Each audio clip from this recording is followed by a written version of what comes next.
Dr. Kim Tae-ho wiped sweat from his forehead as he stared at the strange symbols on his computer screen. The research station Harmony's edge was cold, but the mystery before him made his heart race with excitement and fear. For 6 months, he had been studying the ancient ruins on Mars. The red planet held secrets that nobody expected to find. These ruins were old, older than human history, older than anything they had ever discovered. The symbols carved into the Martian stones seemed to move when he looked at them. That should have been impossible. "Tae-ho, come look at this," called Dr. Park So-young from across the lab. She was bent over her own computer, her fingers moving quickly across the keyboard. So-young was the best language expert in the solar system. If anyone could understand alien writing, it was her. Tae-ho walked over to her station. On her screen, the same moving symbols appeared, but now they were organized in patterns. "What am I looking at?" he asked. "These symbols change every time we record them," So-young said, pointing at her data. "Watch this." She played a video from yesterday. The symbols looked completely different. "It's like they know we're watching them." "That's impossible," Tae-ho said, but his voice was not confident. In space, impossible things happened every day. So-young touched one symbol on her screen. Suddenly, all the symbols stopped moving. They formed clear patterns that looked almost like human writing. Both scientists stepped back in surprise. "Did you see that?" So-young whispered. Before Tae-ho could answer, the symbols changed again. This time they formed words in perfect English. "The erasers come for all who remember." Both scientists stared at the screen in silence. The warning message stayed there for exactly 10 seconds, then disappeared. The symbols went back to their random moving patterns. "We need to report this immediately," Tae-ho said. His hands were shaking as he reached for his communication device. Far below, on Earth, Commander Lee Woo-jin sat in his office in the Terran Defense Fleet headquarters. He was reading reports that made no sense. According to his files, the colony on Titan had never existed, but Woo-jin remembered visiting Titan just 2 years ago. He remembered meeting the colonists, eating dinner with their families, watching their children play in the domed gardens. "Lieutenant Nam Ji-hee," he called to his aide. Ji-hee entered his office quickly. She was young but very smart, and Woo-jin trusted her completely. "Yes, Commander?" "Tell me about the Titan colony," Woo-jin said. Ji-hee looked confused. "Sir, there is no Titan colony. There never was one." Woo-jin felt cold fear in his stomach. "Check the archives. Personal logs, photos, anything." Ji-hee worked at her tablet for several minutes. Her face grew more confused with each search. "Sir, I can't find any record of a Titan colony, but—" She paused, looking troubled. "I have a strange feeling that I should remember something about Titan. Like, there's something missing from my memory." "Check other colonies. Mars settlements, Europa stations, all of them." As Ji-hee searched, Woo-jin noticed something else strange. The family photo on his desk looked different. His brother Sung-ho was missing from the picture, but the empty space where Sung-ho should have been looked wrong, like someone had carefully removed him from the image. "Commander," Ji-hee said softly, "half of our colony records are gone. Not deleted, gone, like they never existed in the first place. But the supply schedules still show deliveries to those places. The tax records show payments from colonies that our files say don't exist." Woo-jin stood up quickly. "Send an emergency message to all fleet commanders. We have a code black situation." "What should I tell them, sir?" "Tell them someone is stealing our history." Back on the research station, Tae-ho and So-young were still staring at the alien symbols when their station's AI spoke to them. "Dr. Kim, Dr. Park, I must inform you of a system error," the AI said in its calm electronic voice. "What kind of error?" Tae-ho asked. "I appear to be missing significant portions of my memory banks. Research data from the past 6 months has been deleted." So-young and Tae-ho looked at each other with growing fear. "Show us what's missing," So-young said. The AI's voice sounded strange, almost confused. "I cannot show you what is missing because I cannot remember what it was. However, I have detected that 47% of my storage contains empty space that should not be empty. Run a full diagnostic, Tejo ordered. I am unable to run a full diagnostic. I seem to have forgotten how to perform that function. The two scientists watched in horror as their AI, one of the most advanced computers ever built, was forgetting how to be a computer. Emergency backup protocols, So-Young said quickly. Save everything to the manual storage systems. But when they tried to access the manual systems, they found that someone had already been there. The physical storage drives were empty, not erased, empty, as if they had never contained any data at all. Tejo looked at the alien symbols on the screen. They were moving faster now, spinning and changing in patterns that hurt to watch. So-Young, look at the symbols. She turned to her screen and gasped. The symbols were spelling out new words. Your memories are next. We need to get off this station, Tejo said. But when they tried to call their shuttle, they discovered they could not remember where they had parked it. In fact, they could not remember how they had gotten to the station at all. So-Young grabbed Tejo's arm. What's my name? She asked, panic in her voice. You're Dr. Park So-Young, Tejo answered. You're a language expert. What's your name? Tejo opened his mouth to answer, then stopped. For a moment he could not remember. The knowledge was there, but it felt distant, like trying to remember a dream. I'm Dr. Kim Tejo. I study old civilizations. We're forgetting, So-Young whispered. Just like the AI. Around them, the research station continued its work, as if nothing was wrong. But in the background, computer systems were quietly deleting themselves. In the crew quarters, half the beds were empty, though nobody could remember who had slept in them. The alien symbols on the screen formed one final message. Welcome to the silence. Then the screens went black. In the darkness of the station, Tejo and So-Young held on to each other and tried to remember their own names. Outside the station windows, space looked the same as always. Stars shone in their familiar patterns. But somehow the universe felt emptier than before. Something was erasing humanity, one memory at a time. And it was just getting started.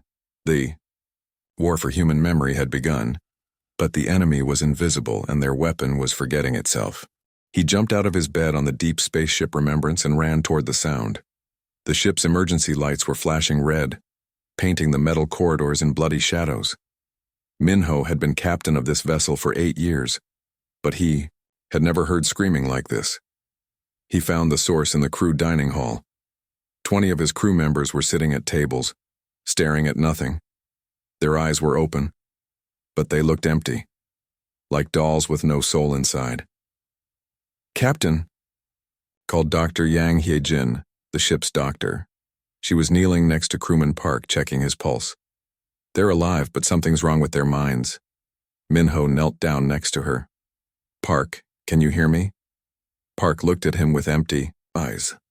His mouth moved, but no words came out. He seemed to be trying to remember how to speak. When did this start? Minho asked. I found them like this an hour ago, Hye-jin said. They can walk and eat, but they don't remember their names. They don't remember anything. Minho felt cold fear in his chest. Check the other decks. Find out how many are affected. As Hye-jin ran to check on the rest of the crew, Minho tried to talk to more of his people. Engineer Kim could not remember how to fix the engines he had worked on for 15 years. Navigator Lee could not remember how to read a star map. Cook Bay could not remember his own mother's face, but some crew members were normal. They remembered everything perfectly. Minho noticed something strange about the unaffected crew. They were all wearing the new experimental headsets that the science team had been testing. Captain, called Lieutenant Yoon from the bridge. You need to see this message. Minho ran to the bridge. On the main screen was a recorded message from Earth. Commander Lee Woo-jin appeared, looking very tired and worried. To all fleet vessels, Woo-jin said. Earth is under attack by an unknown enemy. They are not using weapons or bombs. They are stealing our memories. Entire cities have forgotten their history. People wake up not knowing who they are. The attack seems to come from space, but we cannot see the enemy ships. The message continued. Dr. Park So-young from the Mars research team has discovered that these aliens call themselves the Valeth. They do not destroy planets, instead they erase all memory of the people who live there. When they are finished, it is as if those people never existed at all. Minho sat down heavily in his captain's chair. How do you fight an enemy that steals memories? Sir, said Communications Officer Nam, I'm receiving similar reports from other ships. The memory loss is spreading through the entire fleet, but not everyone, Minho said, thinking about the headsets. Get Dr. Yang to the bridge immediately. When Heejin arrived, Minho pointed to the unaffected crew members. What do they all have in common? Heejin looked around the bridge. The neural shielding headsets. We've been testing them for the past month. What do those headsets do? They protect against psychic energy, Hyojin explained. We designed them to help crew members work near pulsars and other high-energy space phenomena. But maybe they also protect against alien mind attacks. Minho grabbed his communication device. All remaining crew, report to Supply Room C immediately. We're going to test a theory. Within an hour, every unaffected crew member was wearing a neural shielding headset. Minho ordered them to check on the affected crew members regularly to see if the memory loss would get worse. It did get worse. By the next day, some crew members had forgotten how to walk. By the day after that, they had forgotten how to eat. Dr. Yang had to feed them like babies. Captain, said Engineer Yoon Da-hai, one of the few technical experts still able to think clearly. I've been studying the headsets. I think I can improve them and maybe reverse the memory damage. How? The Valeth seem to attack human consciousness. Directly, Da-hai explained. But consciousness isn't just in our brains, it's also in our quantum energy patterns. If I can build a device that stores those patterns, maybe we can restore lost memories. Do it, Minho ordered. While Da-hai worked, Minho received more messages from Earth. The situation was getting much worse. Entire countries had forgotten their languages. Historical monuments stood empty because nobody remembered why they were important. Libraries were full of books that nobody could read. But there was also good news. Professor Kang Sung-min, a historian on Earth, had made an important discovery. Children born during the alien attacks were completely immune to memory loss. The human species was already evolving to fight back. Captain, Da-hai called from her workshop. I've built the first quantum memory core. It's ready to test. Minho followed her to the medical bay where the affected crew members lay on beds like sleeping children. Da-hai attached her device to crewman Park's head.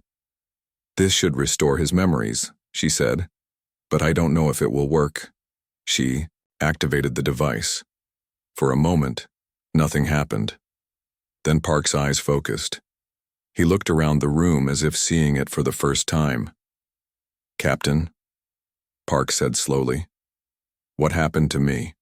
I feel like I've been asleep for a very long time. Minho smiled.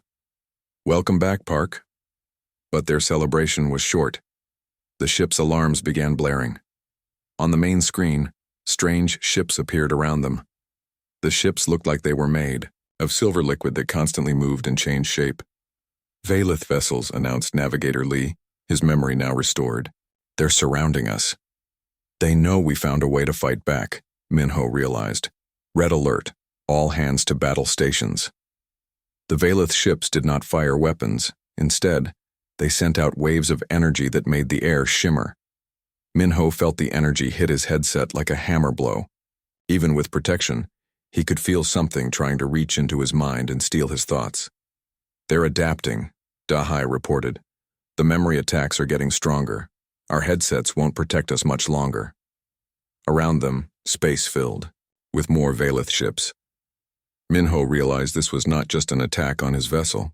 The aliens had found all the human ships that were successfully fighting back. They were coming to finish the job. Send a message to Earth, Minho ordered. Tell them the enemy has revealed themselves. The real war is about to begin. But even as he spoke, Minho wondered if there would be anyone left on Earth to receive the message. The Valeth had been erasing humanity for months, one memory at a time. Now they were getting ready to erase what was left. The war for human memory was no longer silent. It was loud, dangerous, and humanity was losing. Deep beneath the ruined city of Seoul, Lim Jae-wook carefully placed another book into the crystal storage device. The book was about Korean cooking recipes that his grandmother had taught him. It seemed like a small thing, but Jae-wook knew that small things might save humanity. The underground archive stretched for kilometers beneath the city. It had taken 8 months to dig these tunnels through solid rock. Now they held the largest collection of human knowledge that the Valith could not touch. Jae-wook, the quantum crystals are ready, called Bae Soo-jin from across the storage room. She was the best technology expert they had found. Soo-jin had figured out how to store human memories in crystals that existed outside normal space. The Valith could not find them or erase them. How many more books can we save? Jae-wook asked. These crystals can hold the memory of every book ever written, Soo-jin said proudly. But books are not the problem is people. She was right. Above them, Seoul was a ghost city. Half the people had forgotten how to speak. The other half remembered their language but had forgotten why it mattered. They wandered the streets like living statues, eating when food was put in front of them but unable to care about anything. The resistance team is back, announced Go Min-soo, one of their scouts. He led a group of 20 people down into the archive. These were the ones who still remembered who they were. They wore neural shielding headsets, but the devices were getting weaker every day. What's the situation above? Jae-wook asked. Bad, Min-soo replied. The Valith ships are covering the sky like a metal cloud. Every day more people forget. Yesterday I watched a mother forget her own baby. She just left the child crying in the street and walked away. Jae-wook felt sick, but he forced himself to stay strong. Did you bring more people to help? I brought 12 new volunteers, but I lost 3 of our team. The memory attacks got through their headsets. In another part of the archive, Dr. Ryu Hyun-woo was making an important discovery. He was studying how human memories worked, trying to understand why some thoughts were harder to erase than others. Soo-jin, come look at this, Hyun-woo called. He was surrounded by computers and brain-scanning equipment that they had rescued from destroyed hospitals. Soo-jin joined him at his workstation. On the screen were brain scans of people who had resisted the Valith attacks longer than others. I've found something interesting, Hyun-woo said. The Valith can easily erase facts and information. They can make people forget their names, their jobs, even their families. But they have trouble erasing emotional memories. What do you mean? Watch this. Hyun-woo showed her a brain scan. This person forgot their mother's name and face, but they still remember how their mother's hugs felt. They remember the feeling of safety and love, even though they can't remember the person who gave them those feelings. Soo-jin studied the data. So, emotions are harder to erase than facts? Not just emotions, creative memories too. Songs, stories, poems. These seem to exist in a different part of consciousness. The Valith attacks slide right off them. This gave Jae-wook an idea. If creative memories are protected, maybe we can use them as weapons. Weapons? Soo-jin asked. Think about it, we've been trying to hide our memories from the Valith, but what if we could overwhelm them with memories instead? The idea was crazy, but they were desperate. Jae-wook gathered every person in the archive who could still think clearly. Artists, musicians, writers, storytellers, anyone who created things with their imagination. I need you to remember the most powerful creative moment of your life, Jae-wook told them. The first song you wrote. The first story that made someone cry. The first painting that showed your soul. Remember it as clearly as possible. What are we doing? Asked Park Ye-won, a poet who had been writing resistance songs. We're going to broadcast human creativity directly into space, Jae-wook explained. If emotional and creative memories are protected from the Valith, maybe they can protect other memories too. Soo-jin worked for 3 days to modify their communication equipment. Instead of sending radio signals, they would send pure human thought patterns, concentrated creativity and emotion from 50 of the most artistic people they could find. Meanwhile, above ground, Commander Omin-ji was preparing the first test of their new plan. She had gathered every human fighter who still remembered how to fight. Most of Earth's military had forgotten their training, but a few hundred soldiers still knew which end of a gun to point at the enemy. Remember, Minji told her troops, we're not trying to destroy their ships, we're trying to confuse their minds. When the broadcast starts, attack immediately. The Valeth won't be expecting it. The plan was simple. The underground archive would send out a burst of human creativity so strong that it would overload Valeth brain patterns. During the confusion, Minji's fighters would attack with conventional weapons. At exactly noon, the broadcast began. 50 artists, writers, and musicians focused their minds on their most creative memories. The quantum transmitters took those memories and sent them out as pure thought energy. The signal reached the Valeth ships in seconds. The effect was immediate and shocking. The silver ships stopped moving. They hung in the sky like frozen teardrops. Then, one by one, they began to shake and spin out of control. It's working, Sujin shouted from the archive. The Valeth can't process human creativity. It's like trying to eat lightning. Minji's fighters attacked the confused alien ships. For the first time since the war began, human weapons actually damaged Valeth vessels. Several ships crashed into the ocean, but the victory was short-lived. The remaining Valeth ships regrouped quickly. Instead of trying to erase random memories, they began targeting creative people specifically. Artists, musicians, writers, anyone who could think creatively started forgetting how to create. They're adapting again, Hyunwoo reported. The aliens are learning to attack creativity itself. Within hours, most of Earth's remaining artists had forgotten how to make art. Painters stared at blank canvases with no idea what to do. Musicians forgot how to play their instruments. Writers looked at empty pages and could not remember what words were for. We've lost our weapon, Jae-wook said quietly. But Sujin was not ready to give up. No, we haven't. We've learned something important. The Valeth are not all powerful. They can be hurt, they can be confused, and most importantly, they're afraid of human creativity. That's why they're attacking it so hard now. What do you suggest? We need to get creative about being creative, Sujin said with a small smile. If they can take away our artists, we need to make everyone an artist. If they can erase our songs, we need to make new kinds of music. If they can steal our stories, we need to tell stories in ways they can't understand. As if responding to her words, the Valeth ships above Seoul began to glow brighter. They were preparing for something big, a final attack that would erase human creativity forever.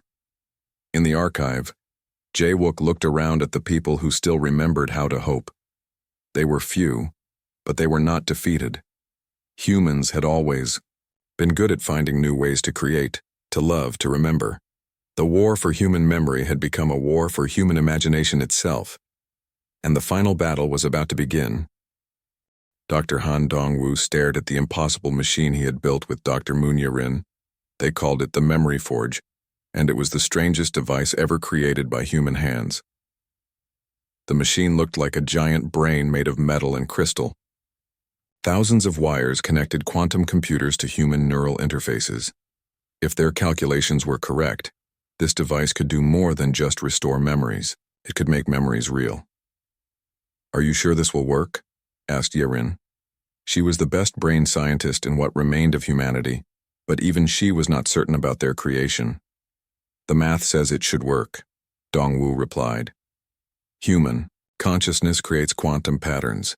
If we can amplify those patterns and broadcast them, we can make the universe match our memories instead of the other way around.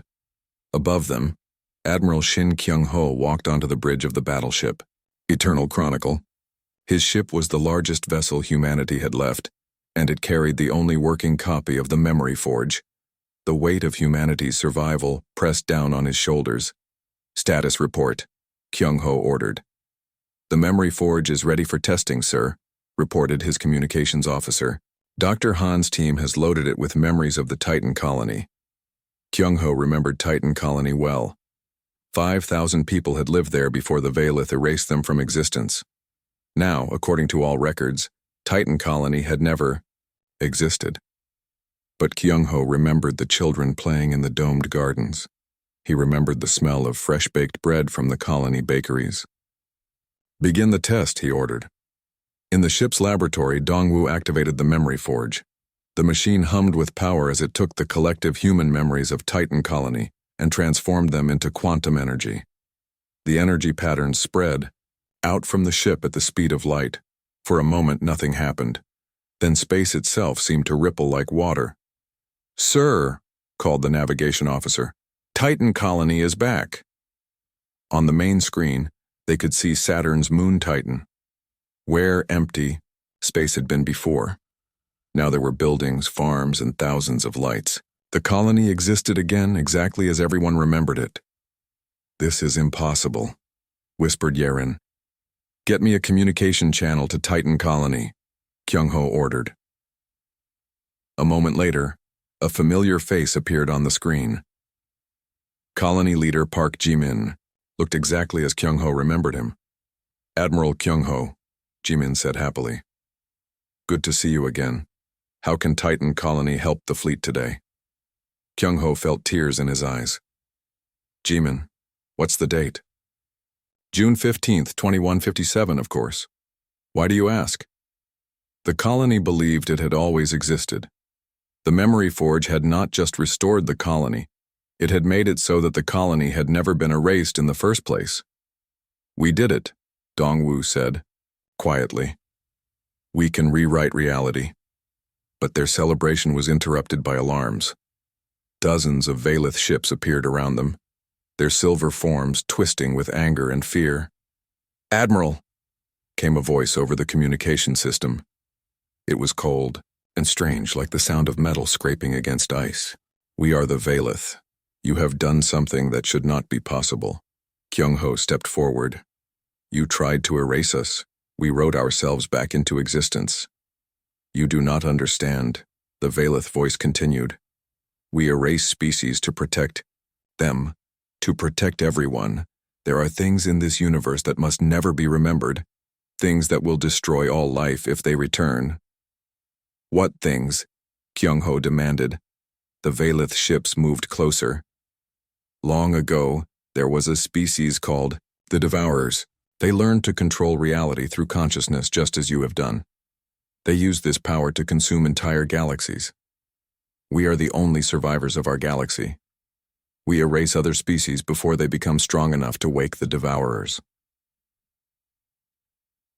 On Earth diplomat Park Jun-seo received this message with shock. He had been trying to find a peaceful solution to the war. Now he understood that the Valith believed they were protecting the universe. "We should try to communicate with them," Jun-seo argued in an emergency meeting with Earth's remaining leaders. "Maybe we can find another way," but General Kwon In-ha disagreed strongly. "They have been erasing entire civilizations. How many species have they destroyed? How many cultures are gone forever because of their fear?" "If the Devourers are real," Jun-seo began, "then we'll face them when the time comes," In-ha interrupted. "Humanity has never run from a fight. We won't start now." The debate split humanity's leaders. Some wanted to negotiate with the Valith. Others wanted to use the memory forge to erase the aliens completely. While the leaders argued, the Valith made their choice. Their ships began charging for a massive attack, not just on human memory but on human existence itself. "They're going to try to erase us completely," reported the censor officer on the Eternal Chronicle. "Every human who ever lived." Admiral Kyung-ho faced an impossible decision. He could use the memory forge to fight back, but that might make him no different from the Valith. Or he could try to find a third option, something that had never been tried before. "Dr. Han," he called. "Can the memory forge do more than restore our own memories?" "What do you mean?" Dongwu asked. "Can it give someone else better memories? Can it change their past without destroying who they are?" Dongwu and Yerin looked at each other. The question was dangerous and strange. Theoretically, yes, but we would be changing another species' history. That's a power that no one should have. Unless, Yerin said slowly, we use it to heal instead of hurt. Kyung-ho nodded. The Valeth are afraid because terrible things happen to them. What if we could give them memories of a past where those terrible things never happened? What if we could write them a better story? That's incredibly dangerous, Dongwu warned. If we make a mistake, we could destroy them completely, or worse, we could create something even more dangerous than the Devourers. The Valeth attack was only minutes away. Kyung-ho had to choose: destroy the aliens, let humanity be erased, or try something that had never been attempted in the history of the universe. Prepare the memory forge, he ordered. We're going to rewrite the Valeth's history, but we're going to write them a story where they never needed to become destroyers in the first place. Sir, his weapons officer reported, the Valeth are beginning their final attack. Fire the memory forge, Kyung-ho commanded. The machine, activated with power beyond anything it had used before. Instead of restoring human memories, it reached across space and time to the Valeth homeworld's past. It found the moment when the Devourers had destroyed the Valeth galaxy, and then it rewrote that moment. In the new history, the Valeth had been brave defenders who found a way to stop the Devourers without running away. They had saved their galaxy and become protectors of life instead of erasers of memory. The effect was immediate. The attacking Valeth ships stopped in space. Inside them, the aliens were experiencing memories of a completely different life, one where they were heroes instead of survivors. Humanity held its breath, waiting to see what would happen next. Chief Engineer Go Hae-won stared at her instruments in amazement. The readings made no sense according to everything she knew about physics. The memory forge had not just changed the Valeth's past, it had changed the laws of reality itself. Captain Im Tae-young, she called to her ship's commander. You need to see this data. Tae-young hurried to her station. His ship, the New Dawn, was part of the fleet watching the Valeth vessels. The alien ships had been motionless for 3 hours since Admiral Kyung-ho had fired the memory forge. What am I looking at? Tae-young asked. The universe is rewriting itself, Hae-won explained. Every time we change a memory with the memory forge, reality changes to match it. We're not just remembering things differently, we're making them actually different. That's impossible. That's what I thought too, but look at this. She showed him star charts from before and after the memory forge activation.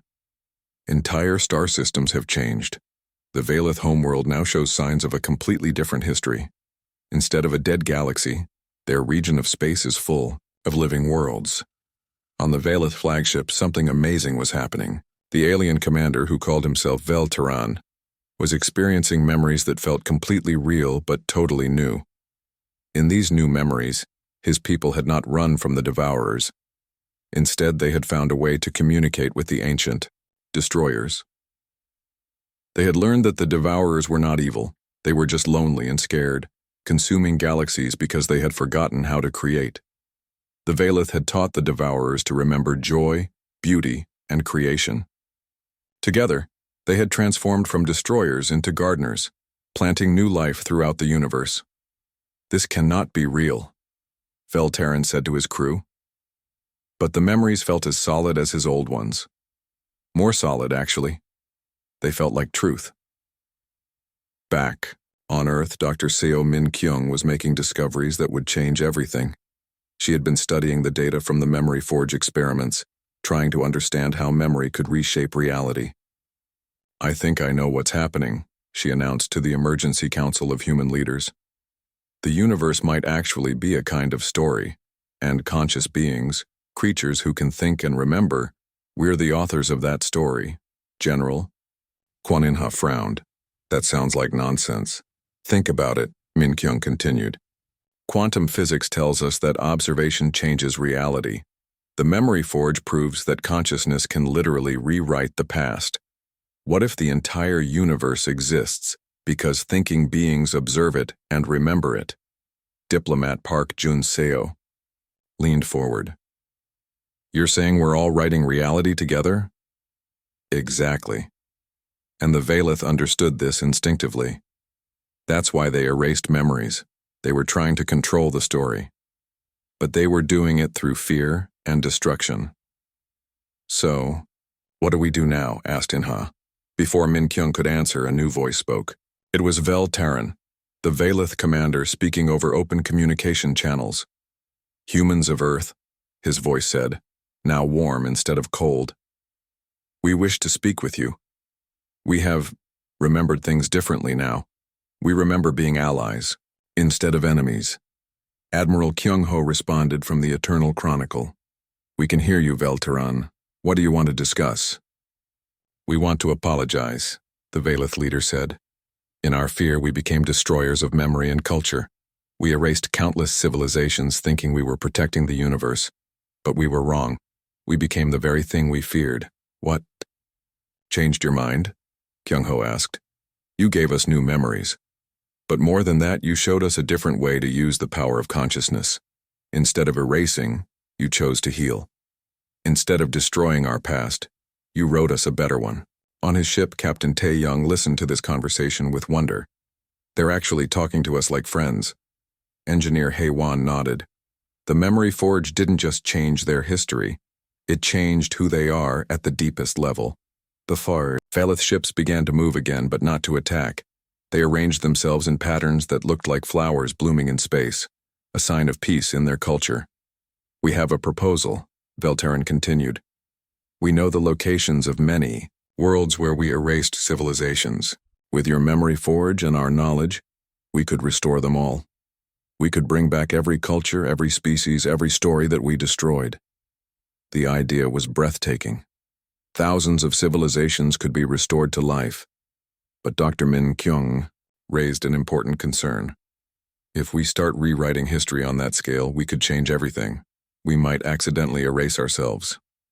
Scholar Jeon Sora, who had been quiet during the discussions, finally spoke. There's another way. Instead of changing the past, what if we create a place where all memories and stories can be preserved forever? What do you mean? Asked Junseo. A galactic library, Sora explained. Not just a building, but a living archive that exists in quantum space. Every species, every culture, every story that ever existed could be stored there. Even if civilizations are destroyed, their stories would live on, and new civilizations could learn from all the stories that came before. Vel Terran's voice came, over the communication again. This idea has great wisdom. We Valith have perfect memory of every species we encountered before we change them. We could contribute all of those memories to this library. The project began immediately. Using combined human and Valith technology, they created something unprecedented. A quantum library that existed partially outside normal space and time. It could hold infinite amounts of information and could never be destroyed. Engineer Hae-won marveled at the construction. It's like we're building a backup copy of consciousness itself. That's exactly what we're doing, Min Kyung agreed. We're ensuring that no story, no memory, no culture can ever be permanently lost.